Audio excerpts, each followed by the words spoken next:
وہ خواتین کا وہ مسئلہ کہ جس کی شاید اس وقت اتنی اہمیت نہیں تھی جب قرآن نازل ہوا. یہ 3 آیات میں جو بنیادی مضمون آ رہا ہے اسے سمجھ لیجئے. وہ یہ ہے کہ عورتیں اپنے دینی تشخص، اپنے اخلاقی تشخص، اپنے روحانی تشخص کے اعتبار سے مردوں کے تابع نہیں ہیں.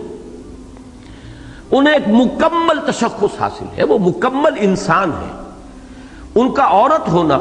تمدن کی گاڑی کو چلانے کے لیے اللہ نے یہ 2 پہیے بنائے ہیں، وہ اپنی جگہ پر ہے. اس اعتبار سے اللہ نے ان کی جسمانی اور نفسیاتی ساخت ایک خاص طرز کی بنائی ہے، وہ اپنی جگہ پر ایک ضرورت ہے تمدن کی.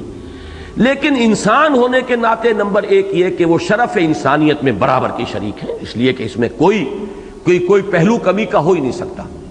ایک ہی باپ کے صلب سے بیٹے بھی ہیں، بیٹیاں بھی ہیں. ایک ہی ماں کے بطن سے ولادت ہو رہی ہے، بیٹے کی بھی اور بیٹی کی بھی. تو ان میں اونچ نیچ کہاں سے آ جائے گی؟ نمبر 1 تو یہ بات ہے کہ اس دور میں خاص طور پر جبکہ ایک عالمی تحریک چلی ہوئی ہے، اور وہ تحریک یہ ہے کہ مساوات مرد و زن، کلیتاً مرد اور عورت برابر ہے. یہ تحریک ہے پوری دنیا میں، ہمارے ہاں بھی اس کے اثرات ہیں، باقی پوری دنیا میں تو اس کو عملاً اختیار کیا گیا ہے. کسی بھی ڈسکریمنیشن کو اگر سیکس کی بنیاد پر امریکن سوسائٹی میں ثابت کر دیا جائے تو یہ قابل دستاندازی پولیس ہے، کوگنیزیبل آفینس ہوگا. اگر کوئی عورت جا کر یہ کہے کہ مجھے فلاں جاب تھا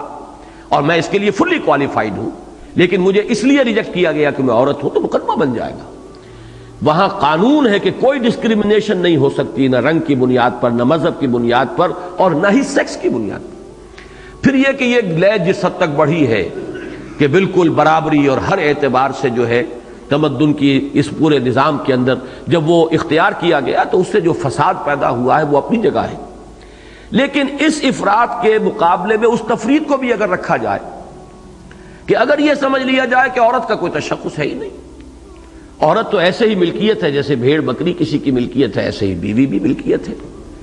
عورتوں کا کوئی اپنا اختیار نہیں، عورتوں کا کوئی قانونی تشخص نہیں، عورتوں کے کوئی قانونی حقوق نہیں. بالفعل جو ہوتے ہوتے ہمارے معاشرے میں عورت کا مقام آ گیا بدقسمتی سے. یہ میں سمجھتا ہوں کہ اس وقت ہمارے ہاں جو تحریک ہے اس کے اندر اس کا ایک رد عمل بھی شامل ہے. اس رد عمل کے اثرات بھی ہیں کہ جو ایک غلط بالکل مقام خواتین کو دے دیا گیا ہے مسلمان معاشرے کے اندر، اب اس کے رد عمل میں وہ مغربی تہذیب جو ہے اس کی طرف للچائی ہوئی نگاہوں سے عورتوں کا دیکھنا بالکل فطری ہے، اور پھر اب وہ اندھے بہرے ہو کر وہ اس کی پیروی اور اس کی نقالی کے اوپر جو ہے وہ تلی ہوئی. اس مسئلے کو سمجھنا چاہیے کہ یقیناً انتظامی اعتبار سے اور قانونی پہلوؤں سے ہمارے تمدنی اور معاشرتی اور آئلی نظام میں عورت کو ثانوی حیثیت دی گئی ہے، اس میں کوئی شک نہیں.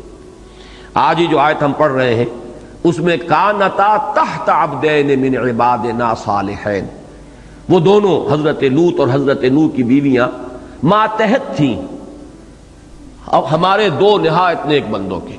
یہ گویا کہ ایک ماتحت ہونے کا تصور، بیوی عورت جب بیوی بنتی ہے تو یقیناً انتظامی اعتبار سے اس کا درجہ جو ہے نمبر 2 پر آ جائے گا. الرجال قوامون علی النساء، سورہ نساء میں جو بات آئی ہے، مرد عورتوں پر حکمران ہے. بما فضل اللہ بعضهم علی بعض وبما انفقوا فالصالحات قانتات حافظات للغیب بما حفظ اللہ. نیک بیویاں تو وہ ہیں، نیک خواتین وہ ہیں، صالح خواتین وہ ہیں جو اپنے شوہروں کی فرما بردار ہیں اور ان کے رازوں کی حفاظت کرتی ہیں. یہ 2 الفاظ اچھی طریقے پر نوٹ کر لیجئے تو قرآن مجید یقیناً آئلی زندگی میں عورت کو ثانوی حیثیت دیتا ہے. بعض دوسرے پہلوؤں سے بھی، چونکہ اللہ جانتا ہے، الا یعلم من خلق، اللہ نے بنایا ہے مرد کو، اللہ نے بنایا ہے عورت کو، کس میں کیا چیز زیادہ رکھی ہے، کس میں کیا چیز کم رکھی ہے، اس کے اپنے فرائض کے اعتبار سے. مثلا یہ کہ شوق کو برداشت کرنا اور درد کو برداشت کرنا اور جھیلنا یہ عورت میں زیادہ رکھا ہے،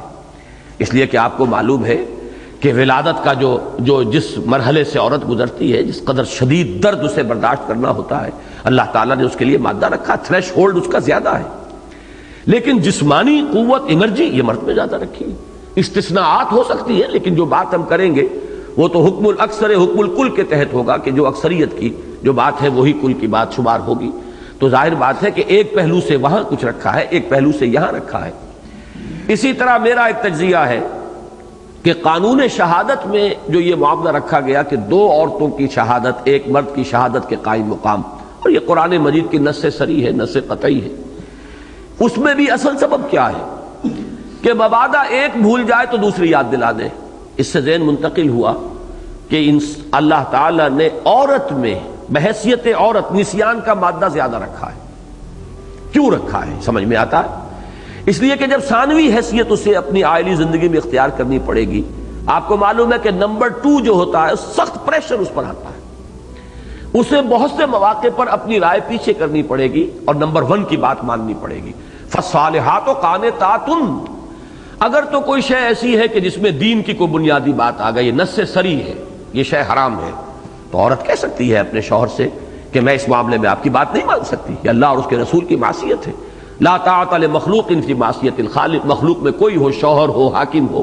جہاں اللہ کی اور اس کے رسول کی معصیت آ گئی، لا سمع ولا طاعہ، نہ سنیں گے نہ مانیں گے۔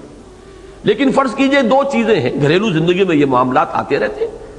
یہ کام یوں کر لیا جائے یا یوں کر لیا جائے، اس فرض کیجئے گھر کی سیٹنگ ہی کا معاملہ یوں کیا جائے یا یوں کیا جائے، کہیں رشتے ہیں بچوں کے کرنے ہیں، یہاں کیا جائے یا وہاں کیا جائے، کوئی نس والی بات نہیں ہے، کوئی حرام سری کی بات کسی طرف بھی نہیں ہے۔ اب ایسے معاملات میں عورت کو ذہناً طبعاً قلباً آمادہ رہنا چاہیے، یا تو وہ اپنے شوہر کو قائل کر لے، بات منوا لے، بات ٹھیک ہو گئی، کوئی جھگڑا نہیں، لیکن اگر کہیں وہ اختلاف برقرار رہتا ہے تو یہ لازمی تقاضا اس گھریلو زندگی کا اور اس کے نظام کو درست رکھنے کا کہ عورت کو ذہناً آمادہ رہنا چاہیے کہ وہ اپنے شوہر کی بات مانے گی، چاہے وہاں دونوں چیزیں مساوی ہو رہی ہوں، کہیں کوئی گناہ کا معصیت کا معاملہ نہیں ہے، دونوں مباحات کی چیزیں ہیں، لیکن مباحات کے چوائس میں اسی کو جس کو آپ کہتے ہیں گویا کہ ایک طرح کا ویٹو حاصل ہوگا مرد کو اپنی خاندانی زندگی کے اندر۔ اب اس کا ایک رد عمل ہوتا، یہ فطرت انسانی ہے، جہاں وہ محسوس کرے گی کہ میری رائے اپنی جگہ، وہ سمجھ رہی ہے کہ میری رائے جو ہے بہتر ہے، صحیح تر ہے، لیکن اسے قبول کرنا پڑ رہا ہے شوہر کی رائے کو، ایک دباؤ اس کے اوپر ہوگا۔ یہ دباؤ زندگی میں جو بھی کسی آرگنائزیشن میں نمبر 2 پر ہوگا اس پر شدید دباؤ آتا ہے، اور اس شدید دباؤ کو برداشت کرنے کے لیے یہ نسیان جو ہے، بھول، یہ در حقیقت ایک سیفٹی والو ہے جو اللہ تعالیٰ نے رکھا ہوا ہے۔ بڑا پیارا شعر ہے، یاد ماضی عذاب ہے یا رب، چھین لے مجھ سے حافظہ میرا۔ اگر یہ نسیان نہ ہو اور انسان کو تمام صدمے اور رنج اور دکھ جو پہنچے ہیں وہ یاد رہے تو زندہ رہنا ناممکن ہو جائے انسان کا۔ یاد ماضی عذاب ہے یا رب، چھین لے مجھ سے حافظہ میرا۔ میں اس دلیل کی بنا پر سمجھتا ہوں کہ قرآن مجید نے جو وہ بات کہی، نسیان تو مرد کو بھی ہوتا ہے، مرد بھی باتیں بھولتے ہیں، یہ کوئی خاص عورت ہی کے ساتھ معاملہ نہیں ہے، لیکن وہ صانع، وہ فاطر فطرت، وہ خالق، الخالق المصور، وہ جو ہے الباری، اس نے یقیناً اس معاملے کے اندر کوئی کمی بیشی رکھی ہے کہ جس کو وہی جانتا ہے، الا یعلم من خلق وہو اللطیف الخبیر، کیا نہ جانے گا وہی جس نے بنایا، پیدا کیا، وہ تو نہایت باریک بین ہے، ہر شے سے باخبر ہے۔ تو یہ میں نے چند اشارے کیے ہیں کہ قانونی نظام میں اور عائلی زندگی میں بالخصوص، باقی چیزیں گواہی، شہادت، یہ چیزیں تو زندگی میں 1 مرتبہ 2 مرتبہ کہیں آ گئیں، شاذ معاملات ہیں۔ اسی طریقے سے وراثت میں بیٹے کے لیے دوہرا حصہ ہے اور بیٹی کے لیے کہرا ہے، یہ بھی کئی 1 مرتبہ ہوتا ہے، اور وہ بات بھی بڑی اتنی ریشنل ہے اسلام کے نظام میں کہ ہر شخص اس کو تسلیم کر لے گا کہ جب عائلی زندگی میں کوئی ذمہ داری جو ہے وہ عورت پر رکھی ہی نہیں اسلام نے، اس کا نان نفقہ شوہر کے ذمے ہے، شوہر کو اپنے کنبے کو سپورٹ کرنا ہے، اسے مہر دے کر شادی بھی کرنی ہے، لڑکے کو اسے گھر بسانا ہے، اس کی پوری ذمہ داری جو ہے اس کو برداشت کرنی ہے، تو اسے دوہرا دیا۔ واقعہ یہ کہ اس نظام کا تو تقاضا یہ ہوتا، منطقی تقاضا، کہ بیٹی کا کوئی حصہ سرے سے نہ ہوتا وراثت کے اندر، اس لیے کہ اس کی کوئی لائبلٹی ہے ہی نہیں، اسے کوئی بوجھ اٹھانا ہی نہیں ہے، اسے جس گھر میں جا کر آباد ہونا ہے وہ اس کی لائبلٹی ہوگی، اس کی ذمہ داری ہوگی، اس کا نان نفقہ شوہر کے ذمہ ہوگا۔ لیکن یہ کہ بہرحال اسلام نے اس کے اندر بھی رکھا ہے اور پھر اسے پورا حق دیا ہے، وہ اپنی ملکیت پر پورا اختیار رکھتی ہے۔ شوہر اگر مفلس ہے، قلاش ہے، یا فرض کیجئے کسی وقت اتفاقاً ہو گیا ہے، کسی بوجھ تلے آ گیا ہے، تو بیوی چاہے تو اپنے پیسے میں سے شوہر کو دے اور چاہے تو نہ دے، اس وقت بھی وہ لیگلی ڈیمانڈ کر سکتی ہے شوہر سے کہ میرا نان نفقہ تمہیں ادا کرنا ہوگا۔ یہ ہے قانون اسلام کا۔ اسی میں بڑی عجیب روایت وہ ہے کہ ایک خاتون نے حضور سے پوچھا کہ میرے شوہر جو ہیں بڑے تنگ دست ہیں، کیا میں اپنی زکوٰۃ انہیں دے سکتی ہوں؟ حضور نے فرمایا ہاں، اور اس کا دوہرا ثواب ہوگا۔ شوہر بیوی کو زکوٰۃ نہیں دے سکتا، اس لیے کہ بیوی تو اس کی ذمہ داری ہے ہی، اس کو سپورٹ کرنا ہے، لہذا اس کے اندر تو وہ زکوٰۃ کو خرچ نہیں کر سکتا۔ لیکن یہ کہ بیوی پر چونکہ کوئی ذمہ داری شوہر کی نہیں ہے، لہذا بیوی شوہر کو زکوٰۃ دے سکتی ہے۔ تو یہ پہلو تو ہے وہ قانونی جو بھی اسلام نے رکھے ہیں، لیکن اس میں ایک پہلو دبتا ہے، اور وہ پہلو دبتا ہے عورت کا نیکی اور بدی کے اعتبار سے، خیر و شر کے اعتبار سے، روحانی ترقی کے اعتبار سے، اخلاقی تشخص کے اعتبار سے کامل مساوات، ایک انسانی شرف میں کامل مساوات، انسان وہ بھی ہے، انسان وہ بھی ہے۔ دوسرے روحانی، دینی، اخلاقی، ان معاملات میں کامل مساوات، یہاں کوئی کمی اور بیشی کا معاملہ نہیں ہے، بلکہ عورت کا اپنا مکمل اخلاقی تشخص ہے۔ اس کے لیے قرآن مجید میں جس انداز میں اس بات کو سمجھایا گیا ہے، میں ذرا جلدی سے وہ چند آیات آپ کو پڑھ کر سنا رہا ہوں۔ یہ سورۃ النحل کی آیت نمبر 97 ہے۔ من عمل صالحا من ذکر او انثی، جو کوئی بھی نیک عمل کرتا ہے، خواہ وہ مرد ہو خواہ عورت، وہو مومن، شرط یہ ہے کہ مومن ہو، فَلَنُحْيِيَنَّهُ حَيَاةً طَيِّبَةً وَلَنَجْزِيَنَّهُمْ أَجْرَهُمْ بِأَحْسَنِ مَا كَانُوا يَعْمَلُونَ، تو ہم انہیں لازماً بڑی پاکیزہ زندگی عطا فرمائیں گے، اور پھر ہم انہیں اجر دیں گے، جزا دیں گے ان کا بہت ہی عمدہ، ان کے بہترین اعمال کے حساب سے اور مناسبت سے ان کو جزا دیں گے۔ یعنی کوئی فرق یہاں مرد اور عورت کے درمیان نہیں ہے۔ من ذکر او انثی، جو بھی ہے نیکی کر رہی ہے، اپنے لیے خیر عورت کما رہی ہے، مرد ہے وہ اپنے لیے خیر کما رہا ہے، یہ مکمل تشخص ہے اور اس میں کامل مساوات ہے۔ یہ بات تو ہوئی ایک عام نیکی، عام جس کو بھی آپ کہیں خیرات، حسنات، بھلے کام۔ خاص طور پر دین کے چوٹی کے کام جو ہیں، جن کا سورہ آل عمران کے آخری رکوع کے اندر ذکر آیا ہے، وہاں جو گنوائے گئے ہیں، فالذین ہاجروا واخرجوا من دیارہم واوذوا فی سبیلی وقاتلوا وقتلوا لأکفرن عنہم سیئاتہم، یہ آیت مبارکہ وہ لوگ جنہوں نے ہجرتیں کی، جو اپنے گھروں سے نکال دیے گئے، جنہیں میری راہ میں ایذائیں دی گئیں،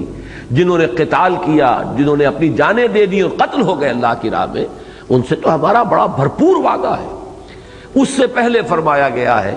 فاستجاب لهم ربهم انی لا اضیع عمل عامل منکم من ذکر او انثی بعضکم من بعض، میں تم میں سے کسی بھی عمل کرنے والے کے کسی بھی عمل کو ضائع کرنے والا نہیں ہوں، خواہ وہ مرد ہو خواہ عورت۔ اور یہ مرد اور عورت تم ایک دوسرے ہی میں سے تو ہو، ابھی جو میں نے عرض کیا کہ ایک ہی باپ کے صلب سے ہے بیٹا بھی اور بیٹی بھی، اور ایک ہی ماں کے بطن سے ولادت ہوئی ہے بیٹی کی بھی اور بیٹے کی بھی، تو تمہارے درمیان کوئی فرق و تفاوت اس اعتبار سے نہیں ہے، نہ شرف انسانیت میں کوئی فرق اور نہ اس اخلاقی اور روحانی تشخص کے اعتبار سے کوئی فرق۔ یہاں no mysteries here no special boon for the high and not for the low, یہ ایک نظم پڑھی تھی کہیں، charities that soothe and heal and bless,